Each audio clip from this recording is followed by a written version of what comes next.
Tell you this, that Curtis Allen is going to be the first HBCU player that wins the Harlan Hill. I stand behind it wholeheartedly, and I mean it. His performance this year has been something that's been, great to watch. He's done it week in and week out. So he deserves it. I'm saying that he doesn't deserve it; he's earned it. So when that kind of get into the position, that's going to be something big, not just for Virginia Union, but for HBCUs as a whole. What's up, everybody? I know it's been a minute, but crew is back together again. You have to forgive me. Last week, I in transit, birthday, all this different stuff going on. So basketball season, but anyway, we're here. Never fear. The dynamic duo is here. Myself and K-Ferg. And contrary to what you may have heard, it was not because of the way that Johnson C. Smith put B to A to the Rams last week. I need to put that out there because I heard the scuttlebutt, in the words of our friend Kylie Carr. K-Ferg, how you doing, man? How you feeling today? Doing all right. Feeling good. Yeah, man. Glad to be back. Yeah, man. I had an impromptu week off, but for sure a lot has happened, a lot to talk about, including the man who we just heard about just a little while ago, the one and only Curtis Allen, having a historic day. We'll talk more about that in a second. And as you heard Dr. Alvin Parker talk about his latest outstanding running back, just one in a recent line for Virginia Union that has been very productive and prolific in their time there. And really, it starts off with the gentleman that we're going to be bringing up in just a second. This is a gentleman that had a legendary career in Virginia, decided to come and play for Coach Dr. Parker and those guys over there at Virginia Union. And, they started calling themselves running back U. Me and Kobe have had conversations about this. I have to put out there historically, that would be the Rams. We got 4 draft picks, all-time leading rusher in the conference, and all of that good stuff. But right now, without a doubt, it is definitely sitting on Lombard Street over there in Richmond. And we got the guy who has helped reestablish it there. So we'll go ahead and bring on Mr. Tobias Taylor. Mr. Taylor, how you doing, brother? Hey, what's up, man? How y'all doing? Doing well. We see you all suited up. My guy Wally used to call you.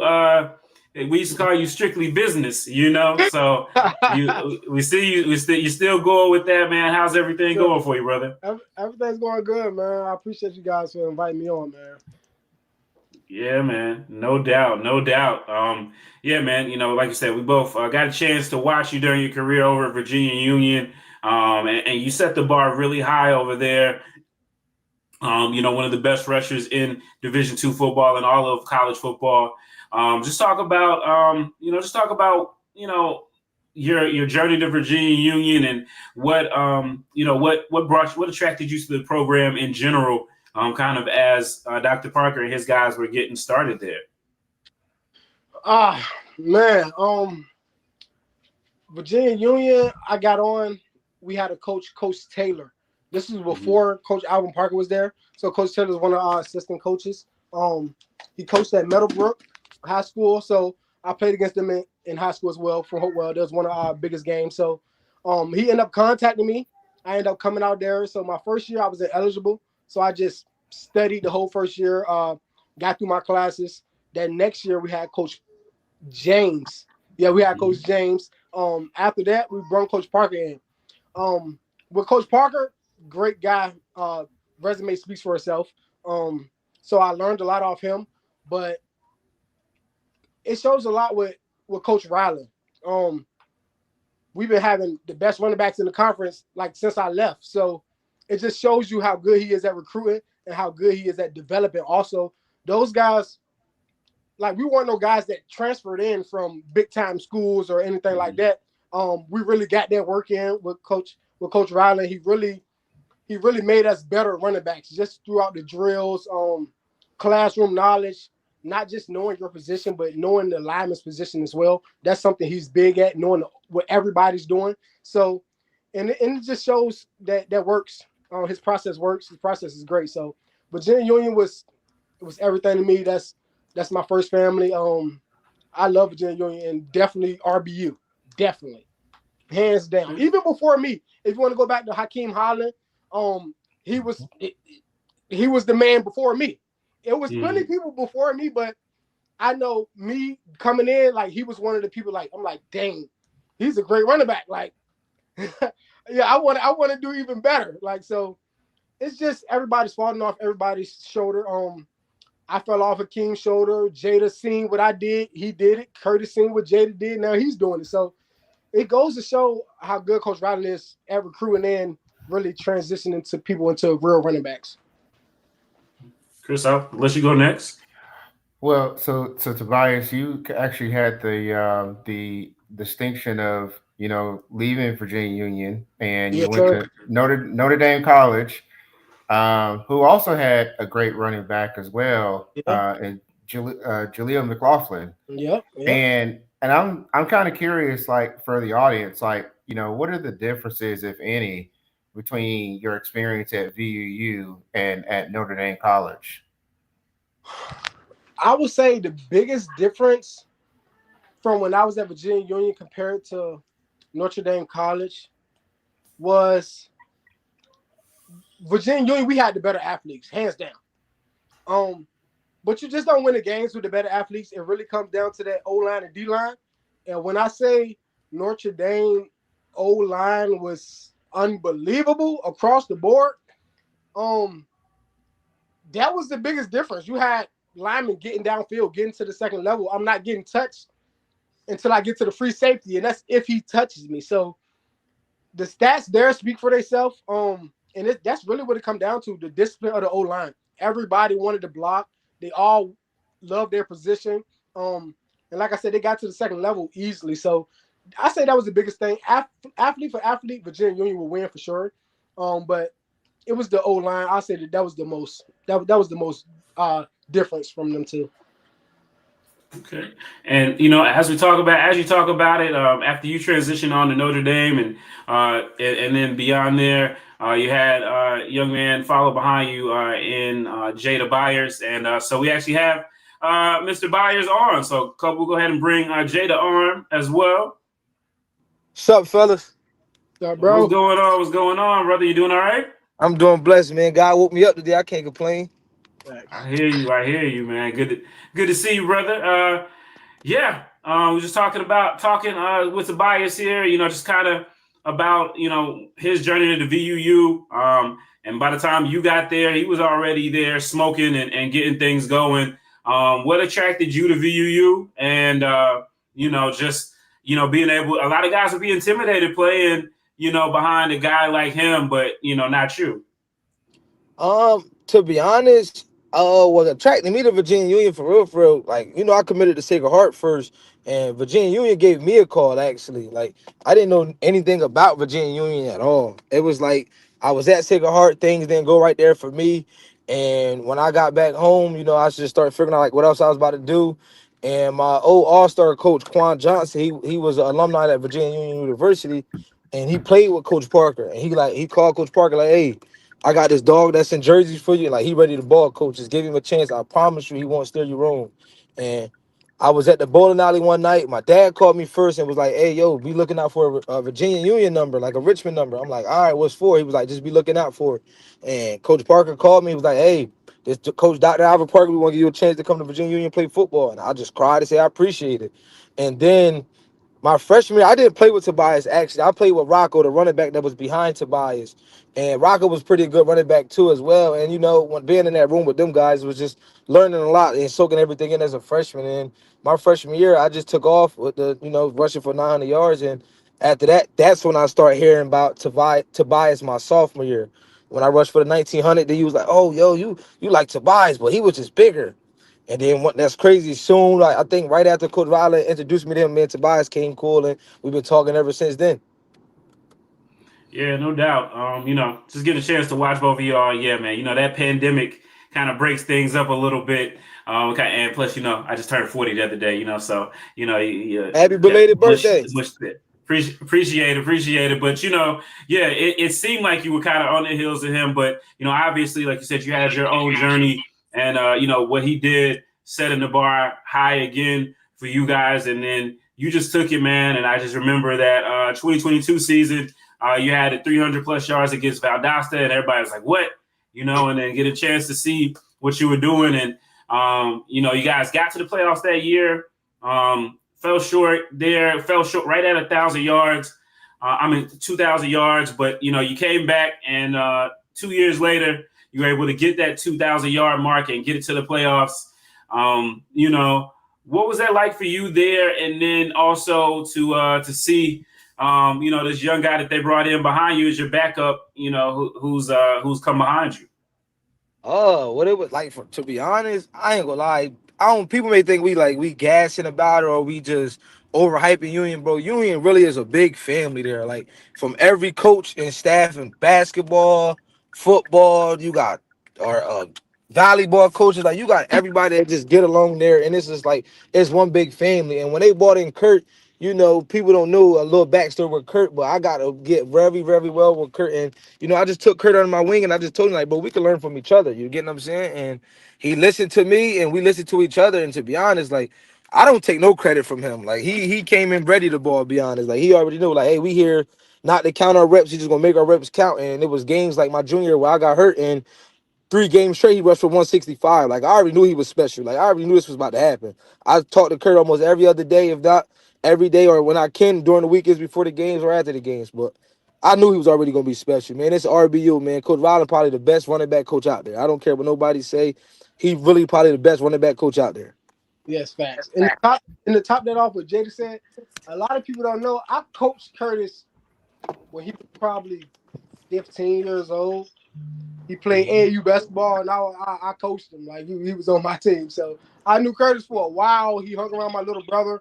He's literally stayed right up the street from where I stayed at. So I knew Curtis for a while. Like, I'm not surprised at all. He was doing the same thing literally when he was 15, 16 years old. So it's no surprise at all. So he was doing that leap. He was doing that leap at 15 and 16 too? Curtis been even basketball. Y'all haven't even seen him. He was dunking at 15, 16 in basketball when he was on my team. So once Coach they don't understand. When I say he nice in basketball, he's nice in basketball. Yeah, like I'm not surprised at all. I'm not surprised. Okay. We hear you. So we're gonna go ahead and bring on the latest man of the hour, Curtis Alley. Yeah, we're gonna bring him on. Hey, yeah, man. What's going on? You doing all right, brother? Yes, sir. How about yourself? Doing well, man. Look, yeah, man. Just talking to the guys about their journeys to VUU.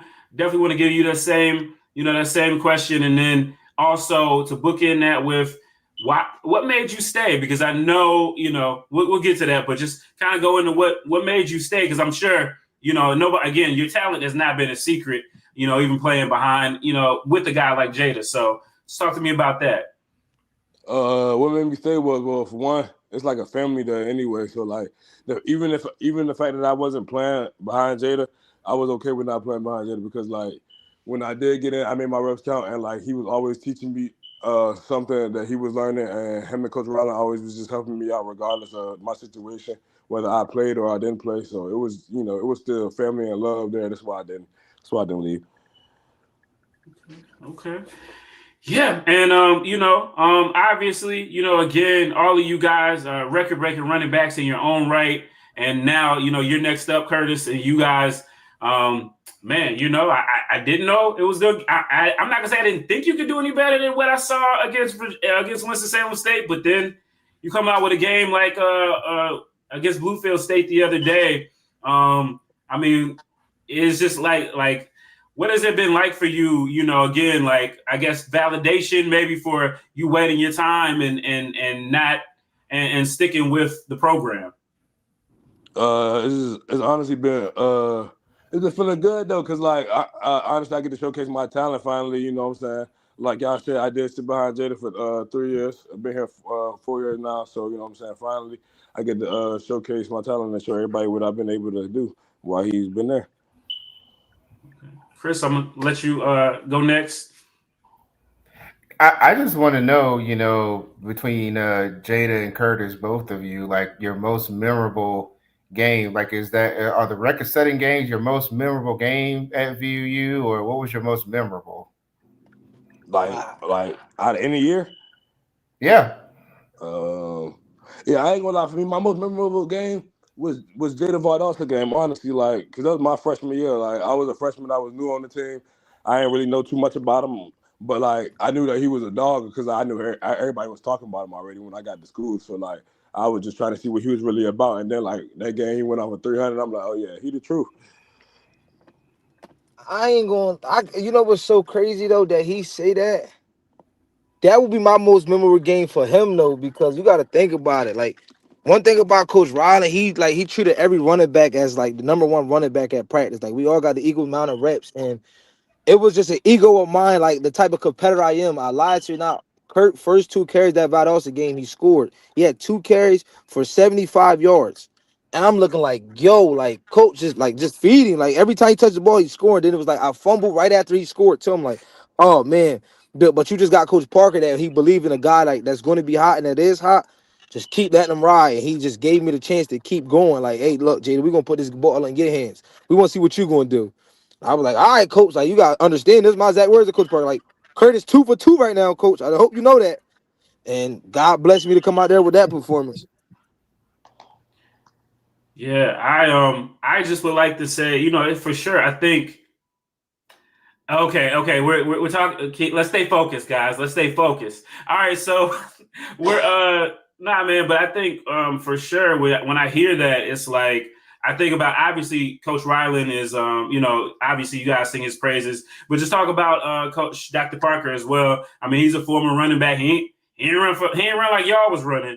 But he's a former running back, and he believes in the running game in a time where this is really like a passing type game. What does that make you? I mean, what is playing for a head coach that has been a running back and literally has been in your shoes before? How has that helped you guys? Any of you guys? What's that been like for you? If you guys didn't have any insight on that, I'm gonna let Tobias go first. We gonna go order. Tobias, you on mute. Coach, I mean, it was great. Coach Parker, he's like he's not gonna never admit that anybody is better than him. He's the best one back. It's just hands down. Like, he's always he's the best running back. But the way I look at Coach Parker is like he's everything a student athlete want to be. Like he goes by Dr. Alvin Parker. That speaks for itself. Like every time I hear it, I'm like, he's a genius. Like to me, he's the genius. He's the most smartest coach I ever played with. And he believes that if we can run the ball, we're going to win, hands down. Like if we're able to run the ball, we're going to win. And with him being a running back, obviously he loves to run the ball. Like he will run it all game. If that's what's working, he'd rather run all game than win. And Coach Parker, like I love Coach Parker. Like that's somebody I look up to. Somebody I love to follow in the same footsteps as him. But like I said, nobody's going to ever be better than him. He's never going to admit it. But that's my guy. That's my guy. Yeah, now that's one thing I can say about Coach Parker, that he find his own way to win in his own ways. Like when I was there for all 4 years, his favorite line was, "Oh yeah, you can rush for all these yards, but you ain't gonna break my record for most receiving yards in the game, man. You ain't gonna do this. You ain't gonna have more catches than me." He was like, "You gotta think about it." And when you think about it, though, he played behind Andre Braxton. Yep. Like he played behind the legendary running back of Union. Everybody says yep. It's just, bro, Union is really the place to be, bro. I don't care what nobody says. You're a running back and you love to run the ball. Hey, that's where the place to go at. You get your opportunity, you gotta take advantage of it. Yeah, man. Well, we're gonna get ready to get you guys out of here. So, because we got some Bowie. We got one Bowie fan, the only Bowie fan we know who's a little jealous right now. So I'm just messing with my dog Clarence. He keeps it going.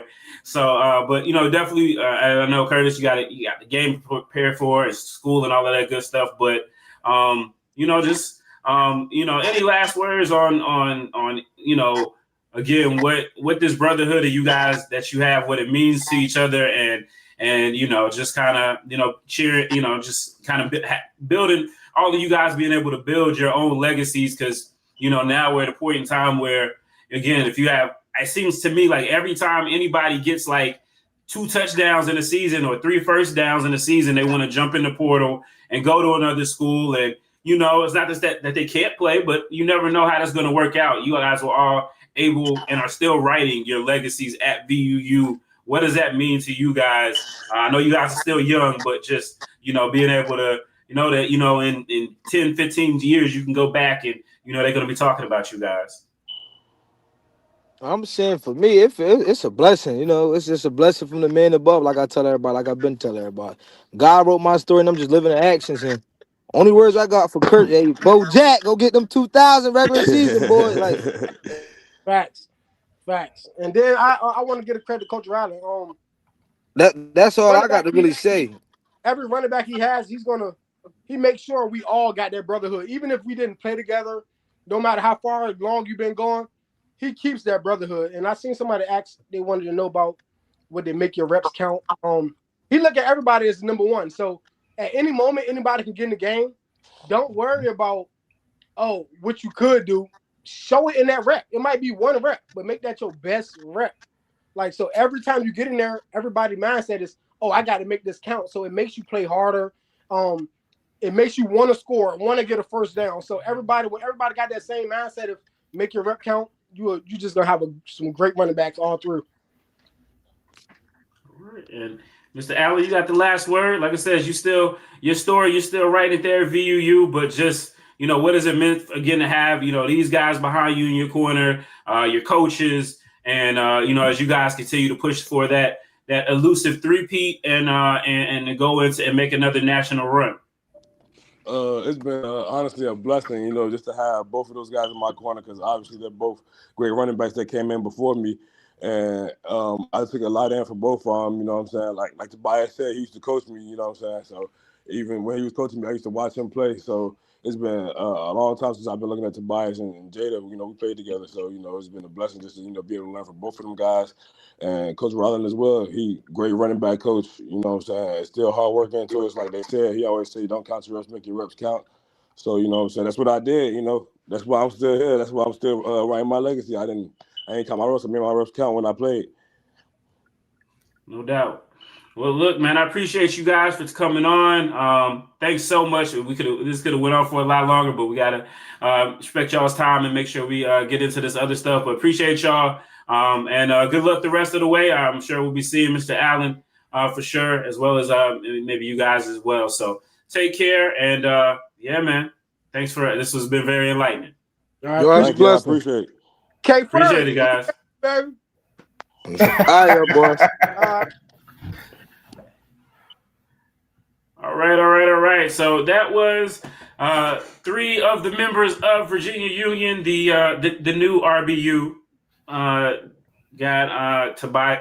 We've got Tobias Taylor, Jada Byers, and Curtis Allen. Yes. Some guys that have given you some nightmares over the years, Mr. Clarence. All right. So, all right, let's see. Let's get into this week, man. Last week, a lot was going on. Chief among them, we had a showdown between Johnson C. Smith and Fayetteville State. Yeah, it was a game in Cumberland County. Chris, talk to me about that game. Well, I mean, it's not a game that you would really be excited about if you like offense. I mean, it took some gaffes on special teams to really put some points on the board. JCSU got their first touchdown because the punter for Fayetteville State just decided to go improv all of a sudden. And boy, when I was watching that game, watching Coach Hayes, he was pissed, because it's so far in their own territory when he did that. And so, it gave them an opportunity, gave Johnson Smith the opportunity to get Kelvin Durham in the end zone. And then it just kind of was you're just watching to see what would happen next in the chess match. And And finally, it took the fourth quarter to see some fireworks. You saw, Damari Daniels get the ball downfield to Zayden. I think Zayden Watson, 51 yards and just blown coverage. And then you're like, man, like JCSU is about the JCSU again. We saw this story last year, and they decided that, nope, we're not going to let that happen. I mean, even on fourth down, we see Kelvin Durham trying to get the ball downfield, decided to tuck it and run to get he needed 9 yards. He got 9 yards on fourth down to extend that drive. And then, there's nobody but the game breaker himself, true freshman, I think, redshirt freshman, Bobby T. Smith, rushed some more. I mean, and he rushed for the game-winning score for JCSU. So, they're on this redemption tour. That's one of two that they've got now done, and now they've got to face their rival to get to the championship game. So it was quite a game. I mean, I think it just felt like if you're JCSU, they kind of played a little bit of keep away. They weren't really, trying to get the ball downfield, but so much I think they just felt content on just trying to get out of that game more than anything. It almost felt like a play to lose kind of feeling, and I was just like, man, that's not what you want to do against Fayetteville State, and Fayetteville State almost had that magic again. But kudos to the Golden Bulls. Yeah, they avoided the WSSU hangover this year, and they finally beat Coach Hayes for the first time since 2015, since he's been the head coach there, even before they went on their run. So he's kind of had their number. So that was another monkey off their proverbial back. And so, now they are in a position where they control their own destiny once again.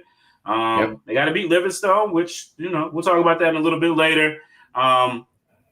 Fayetteville State, not totally out of it, but, that they no longer control their own destiny. We'll talk about that a little bit later. Please, guys, if you haven't already, please hit the like button as we continue and move forward. All right, let's talk a little bit about last week. We had a couple good Beta A's. We will start with the Beta A of the day, and that will be VUU over Bluefield State, 70-14. Only a 56-point margin this year, though, Chris, which is damn near half of what it was last year. So that's the good if you're Bluefield State. The bad is you gave up 700 yards of offense. Yeah. Gosh. I mean, yeah. So there's that. Then you had Livingstone. They took out their, much like Winston took out their frustrations on them at homecoming. Well, they got a chance to do that against the plain old Bears of Shaw. And 43-13. Did we see another Chris Jones TD, or did we not get one? Because I would be disappointed. I don't think we got one. No, but we did get we got a safety out of the deal, and then we got Kenyon Garner, who deserves a lot of props for what he's able to do, not just in the conference, but just his numbers against on national stage. I mean, he actually recovered a fumble and ran it back for a TD. Almost looked like a little bit like a wide receiver, like a tight end out there.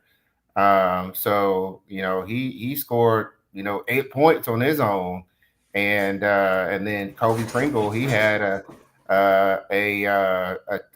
TD of his own. So I mean, that Livingstone defense, man, they took out some frustrations in that game. Yeah. So good way to get a homecoming win, 30+ points. Over in the SIAC. Not quite a B to A, but Clark Atlanta, once again, takes it on the chin. That rhymes. 43-28, Kentucky State.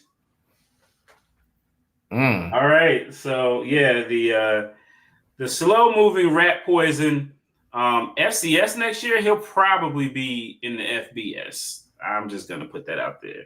It's probably going to be an FBS. It wouldn't be the first time. And then we had Benedict. I don't even know.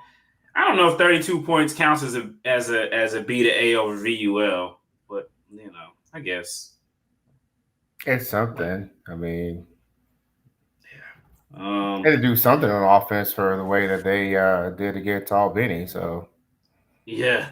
So so that's where we are as far as the B to A's. Now here we go.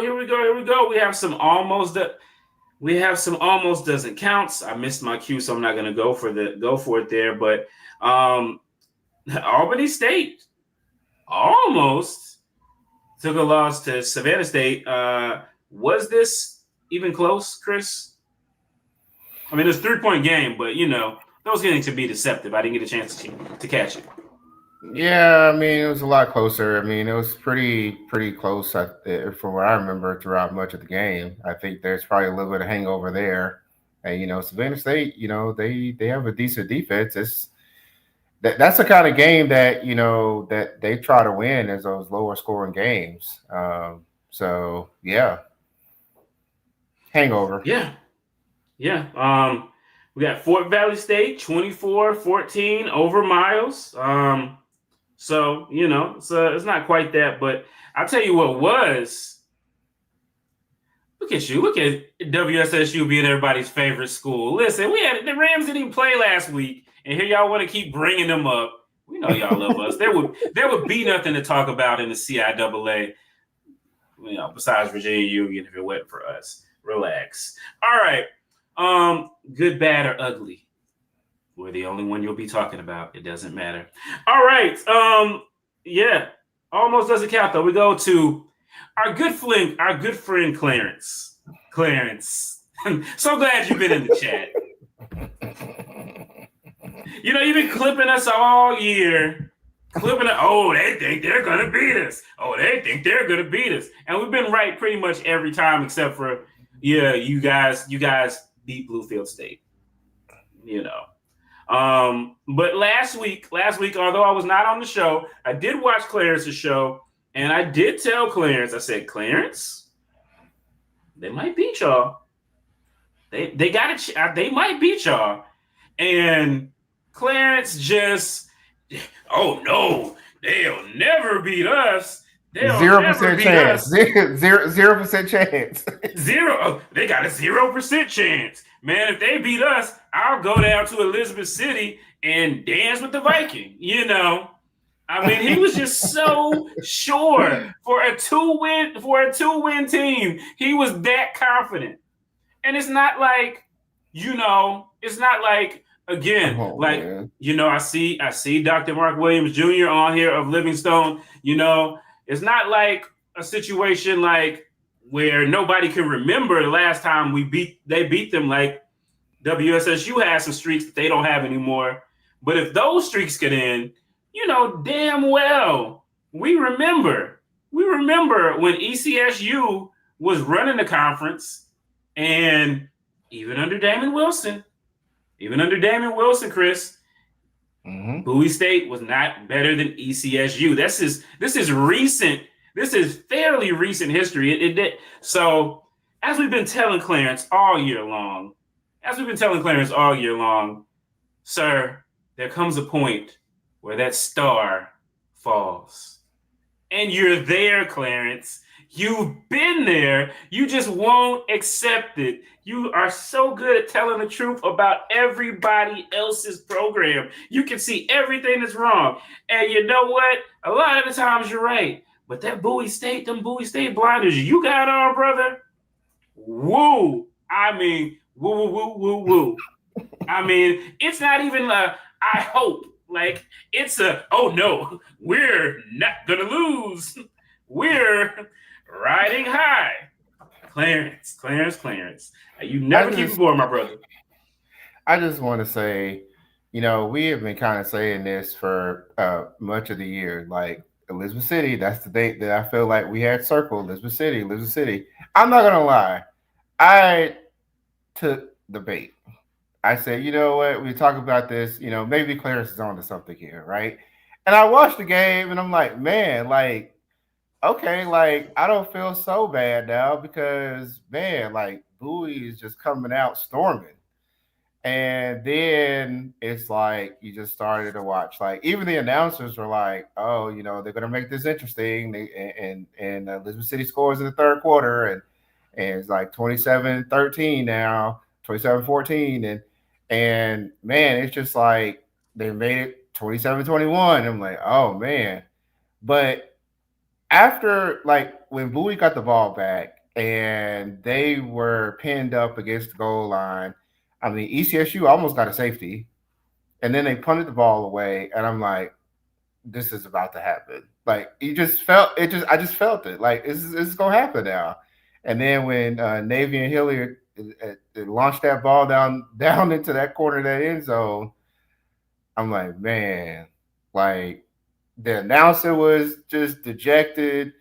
I mean, you can just tell everything was done, and then Bowie takes the next kickoff, and they fumble it away like it was done. Like I don't think I've seen a game where a team implodes like that in some time. Maybe I think about the Shaw Albany game last year. That was another good example of that, but not at homecoming. I mean, that's like the worst time for something like that to happen.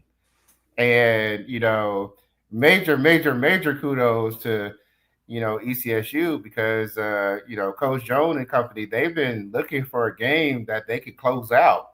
They closed this game out, sink their teeth into, if you will. Yeah. They raided, and took the booty back on to Elizabeth City on the Viking ship. So man. Yeah, I mean, back to the edges of the Chowan River. Yeah, that's a tough way to lose, man. I mean, that's tough. Homecoming. Yeah. On homecoming. Like I said, like we told you, Clarence, we know what it looks like when your team is falling off, and it's there. Yeah, I don't know. Hey, at least we've gotten 3 wins. You play Lincoln, so maybe you'll get to 3. All right. We had a little fun with that. I've been waiting on that. Yeah, it was. It was coming. I mean, and the fun's not over yet. We still got tomorrow. Tomorrow is when Elizabeth City will be cashing in on their bet with Clarence. Clarence is going to be singing the alma mater for Elizabeth City in his in their colors. So I'm definitely looking forward to that. And I see like a bunch of ECSU folks have starred that, and they've been kind of giving him a hard time. Like, where is it? We're waiting for it. I'm pretty sure Coach Jones probably gonna tune in to the coaches too for that one.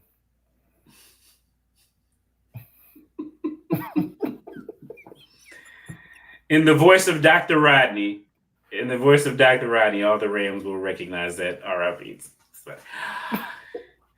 Yeah, Clarence, man, hey, I gotta give it to you, man. You smoke them out. All right. Now, let's talk about some teams that have some postseason hopes. Because a lot of us don't. But there are plenty to do. Wrong, strong, yes. Wrong about the Livingstone game. Wrong about the Winston game. Wrong about what was the other game he was wrong about? Besides ECSU, he was talking about VSU. He had some belts for VSU. Look, man, they be wrong strong now. You be wrong. If being wrong strong was a YouTube page, it would be breaking down the Bulldogs. All right. So let's go. Regional rankings. You remember when Bowie State used to be in these? You remember when Winston-Salem State used to be in these? That's so long ago. I've forgotten. Well, we were almost there last year. We were at least in the rankings. We were in the regional rankings last year. That is right. Yeah. That is right. Yeah, that is right. Didn't we almost have it all? All right. So right now, who are in the regional rankings? Now, remember last year, up to last year, I think from 2017 through 2024, all of us were in the SIAC and the CIAA were in the same regional rankings.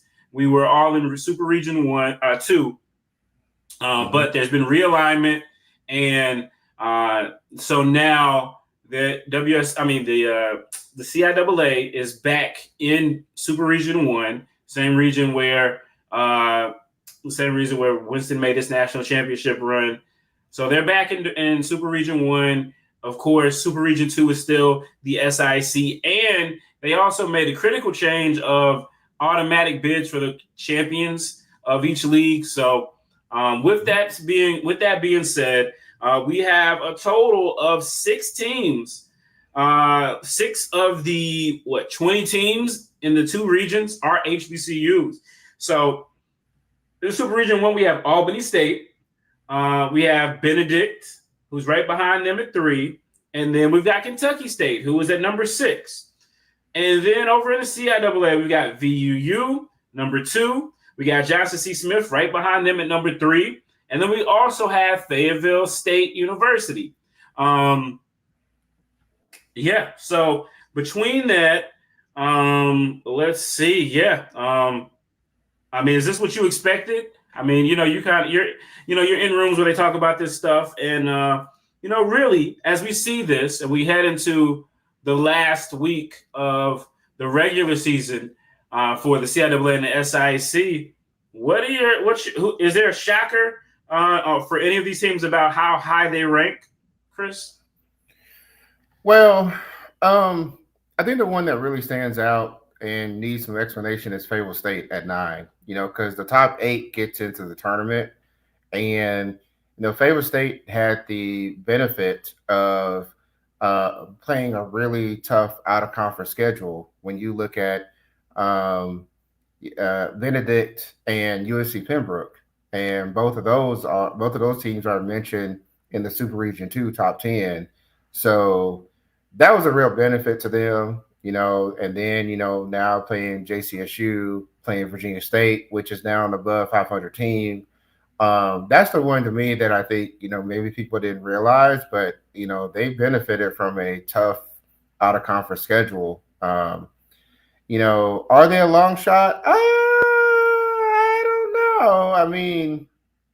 You still got the PSAC championship game. That's going to be one that'll be really interesting. And then, combination of Indiana, California, and Slippery Rock, still gotta play some games that not exactly gimmies. And so I don't know. I think, if you're the SIAC right now, you got to stay out of the 8 slot, because Conference Carolinas, which was a new conference for football this year, they get an auto bid, and if I remember correctly, and USC Pembroke is at that 9 slot, so they're going to bump out number 8.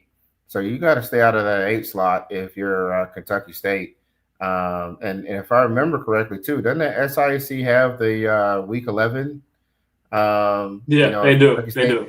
Yeah, so Kentucky State doesn't make the championship game. They're still going to have an 11-game schedule. So that would be really interesting too. They just, whoever doesn't make that championship game between Benedict and Kentucky State really just need to stay out of the 8 slot, and they have a chance to get into the playoffs. And so, I think it's more interesting just to have 3 teams from both conferences in the mix, because that really says a lot about these conferences and how good they've gotten over the last couple of years, and especially the SIAC, because it was a struggle just to get a team in, and they've really stepped it up this year. So, I think it's amazing to see how this is set up for both of the conferences this year.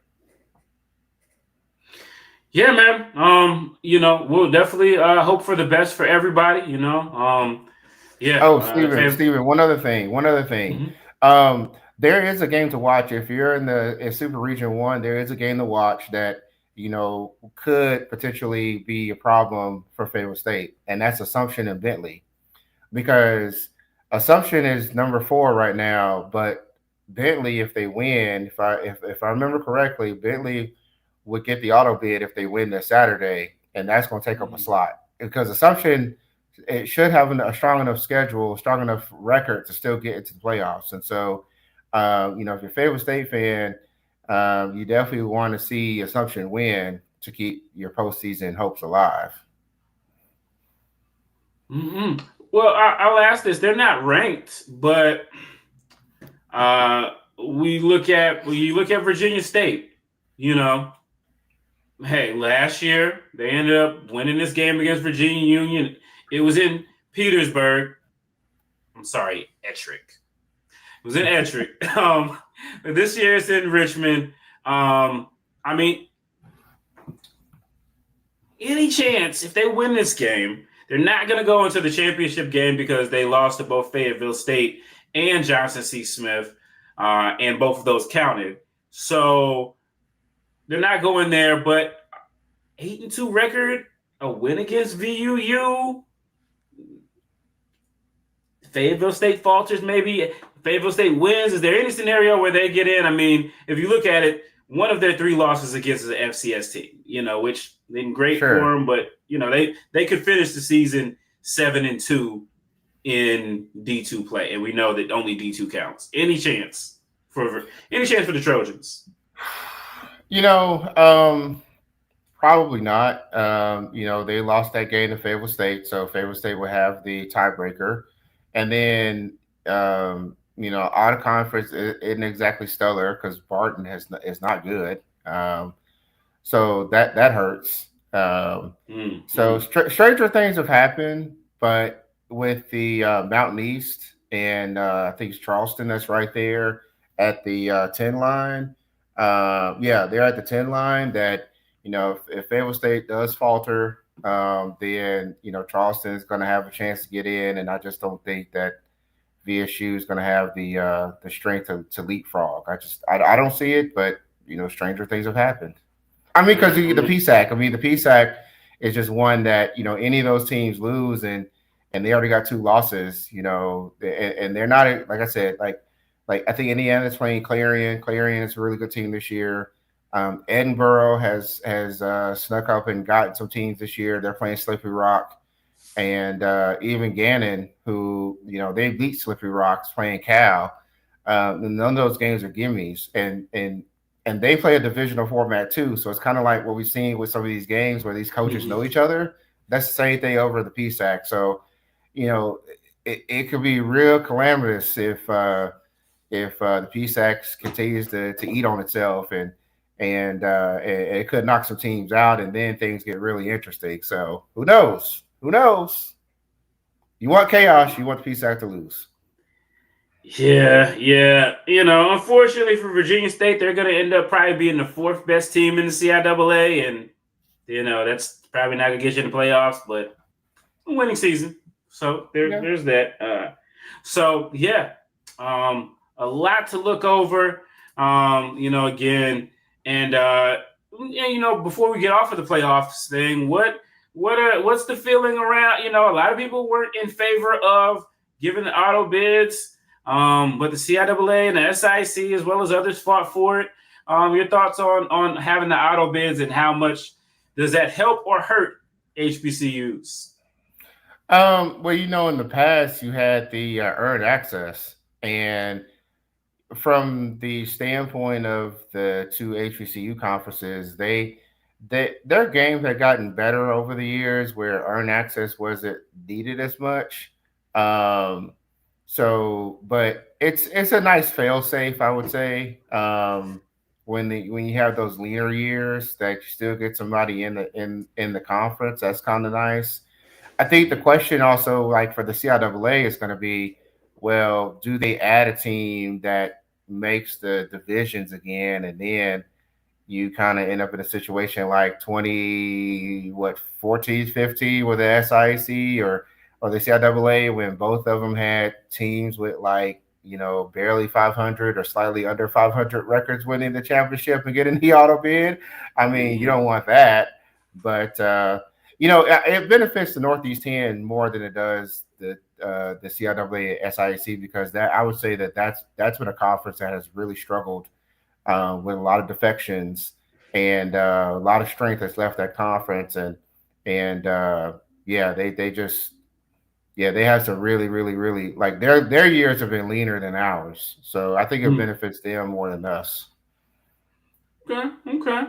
All right, let's look into this week. Week 10, final week of the regular season for the CIAA and SIAC. If you guys are listening to this via podcast, make sure that you guys leave us a 5-star rating.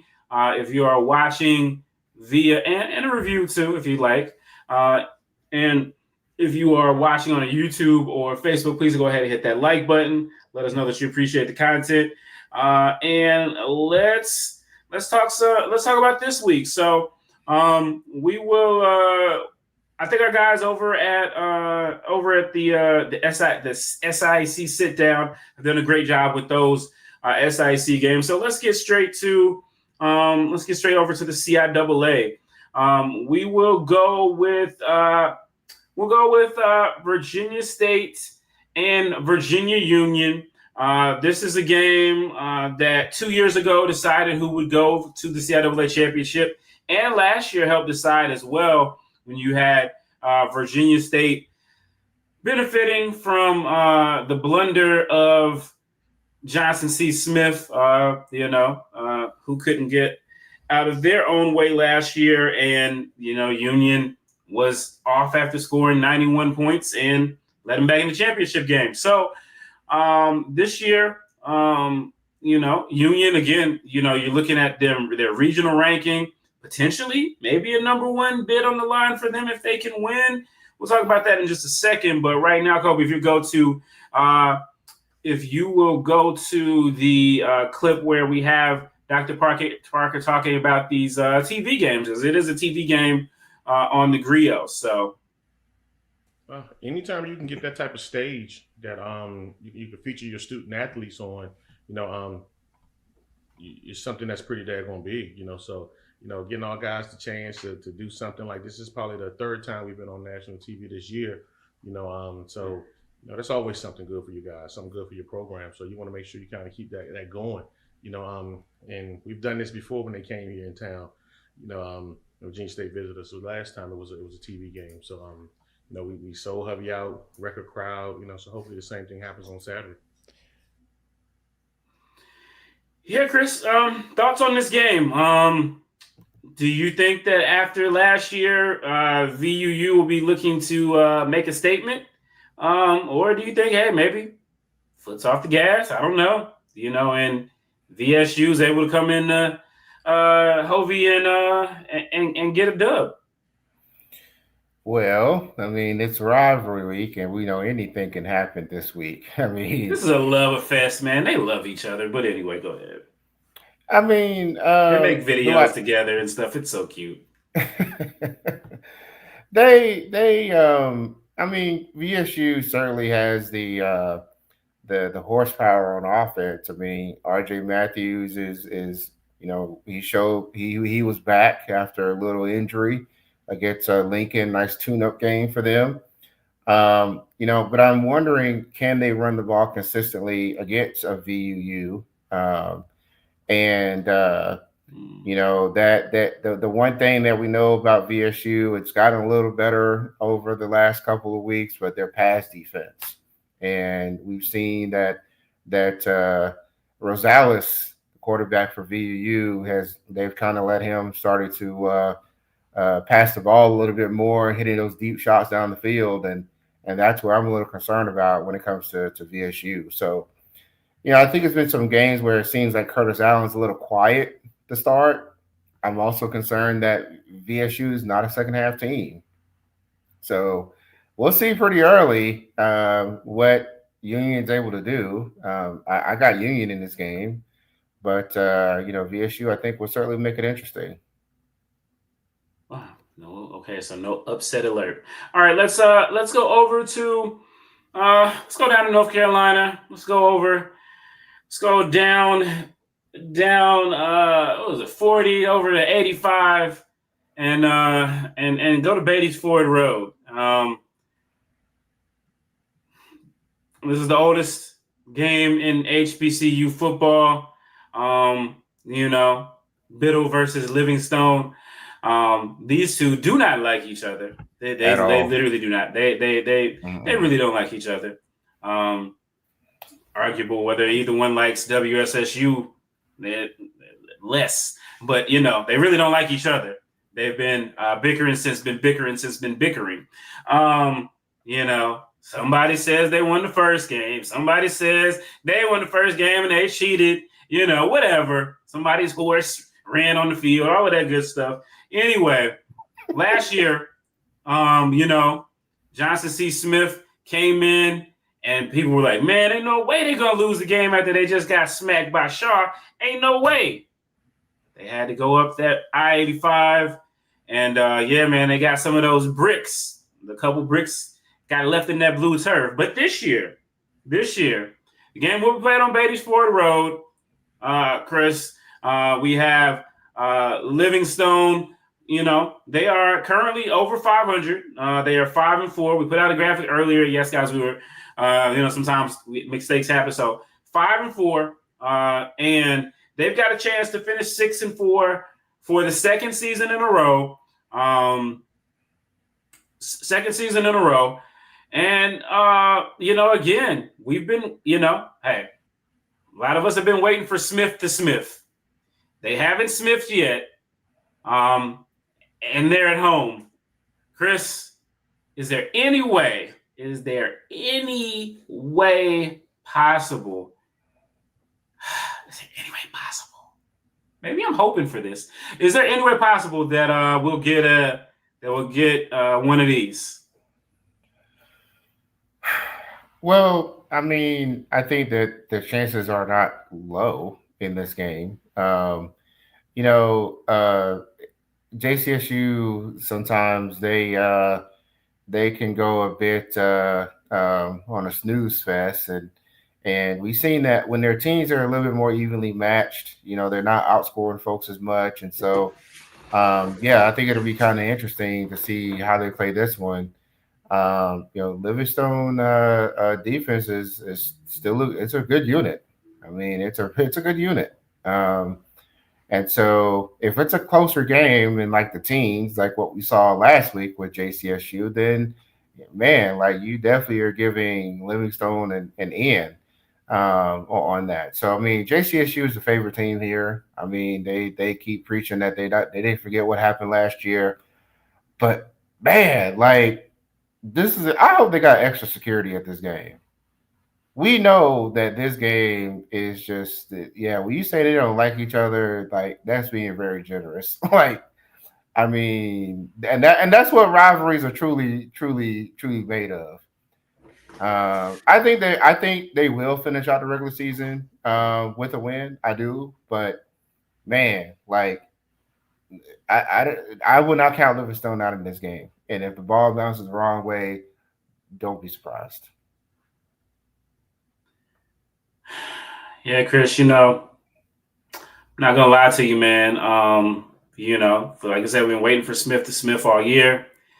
They have not Smith. They got close, but they have not. They got a lot of dip on their chip for a program that's got one championship in 132 years, but and they did a lot of celebrating, beating up against WSSU. So come on, Livingstone. Rise up. Find that offense. You got to play them in the refs. Come on, Livingstone. Somebody's got to humble the cows. Somebody's got to humble the cows. All right. Yes, and who doesn't love chaos? But which brings us to the last game that we'll talk about. Of course, guys, we're gonna go there.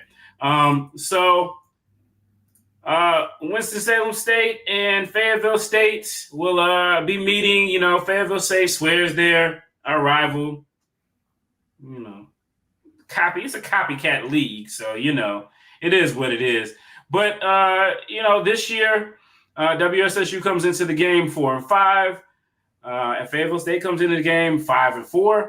So a chance for another winning season for Fayetteville State. Winston-Salem State, we saw a couple weeks ago the change at the top of the athletic department there. Etienne Thomas resigned, and let's be honest. Everybody in Winston, everybody everywhere knows that this is the end of the road. Shout out to Boys and Men and New Edition for going on concert. This is the end of the road for Robert Massey as the head coach there at WSSU. I did go to the press conference, and of course, since I went there, you're gonna watch it. You're gonna watch it. So let's hear what Coach Massey had to say about that. Made the push at that 2 seasons ago to start adding scholarships to football, which helped us that season. And then again they did the same thing this year. Unfortunately, it didn't go as planned. So in this business, and if you have been in this business a long time, you'll understand. Firing is part of being resigning or whatever the case may be. That's part of the business. So if you're in it long enough, you'll experience that. And a lot of times, when people tend to understand, it seems like it's a bad thing, but sometimes it's not as bad as it appears. If you're in it a long time, it's going to happen. It's those days of people being at universities 10 and 20 years, like Joe Paterno and Potty Bowden, them days over. It's going to be very rare.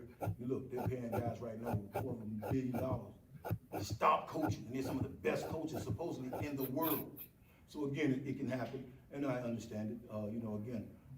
Heartbroken for Robert Massey. The season didn't go as planned. We didn't do the things we envisioned. But at the end of the day, there's a lot of life left, not just for Robert Massey, but for WSSU football, for WSSU, my coaching staff. And those guys know how I feel. I text them all the time. I tell them I appreciate the effort. And, hey, those are some of the breaks. It's called life. And you're going to have some ups and downs. It's like losing a parent. It's like losing a child. It's like losing a spouse. That's going to happen. What you still have to do is understand and know that you got a lot of life to live. Well, I'll tell you what, Chris, he's right about one thing for sure, and that is this recent era of WSSU football has felt like losing a loved one in a lot of ways. But hey, got a game against Fayetteville State. They'll do up the body real good, and we'll see what happens there. Your thoughts? Your thoughts on this game? Fayetteville State, they're disappointed. And last year the Rams finally took their rightful place back in this rivalry. Still up, forever and a day. But go ahead. Your thoughts on this game? Well, I can appreciate the words that he had. Steven, you did this. You got rid of him. How could you do such a thing?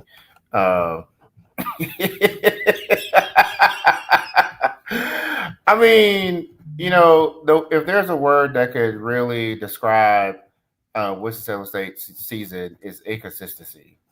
And, it felt like that for Fayetteville State at the beginning of the season. They've gotten markedly better over the course of the season. And, they just play a brand of football that at times is not really pretty, but, they get it done.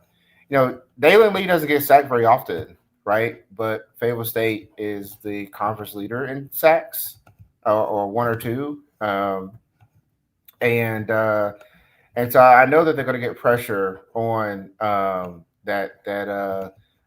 the offensive line, on the running game, and on Dalen Lee. So I don't know what to make of this game.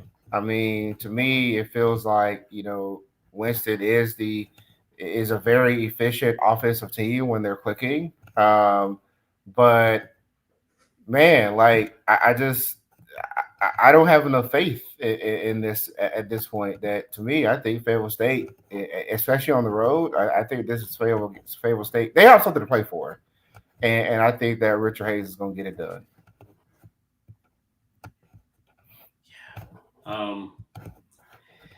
Yeah. He's just going to put Winston out of their misery at this point. And so it shall be. All right, guys. Well, look, I appreciate everybody for tuning in. again, thanks for everybody for tuning in. Thanks to the trio of Virginia Union greats that have that came in and gave us their insight. A lot of great football action this week.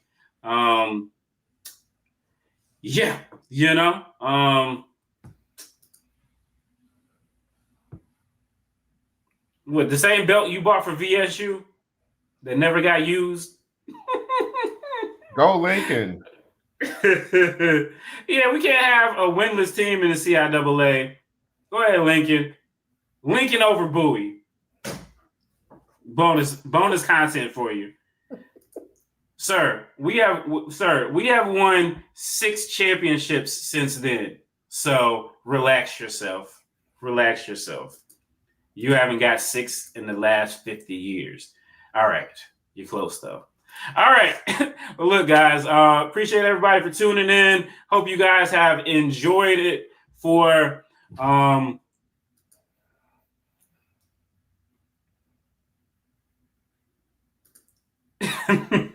y'all have enjoyed it. And we've enjoyed it. Make sure you watch the Teddy Keaton show, the SIAC sit down with Jamie as he's in here and Sly, as well as this show. And let us know you guys appreciate this D2 content.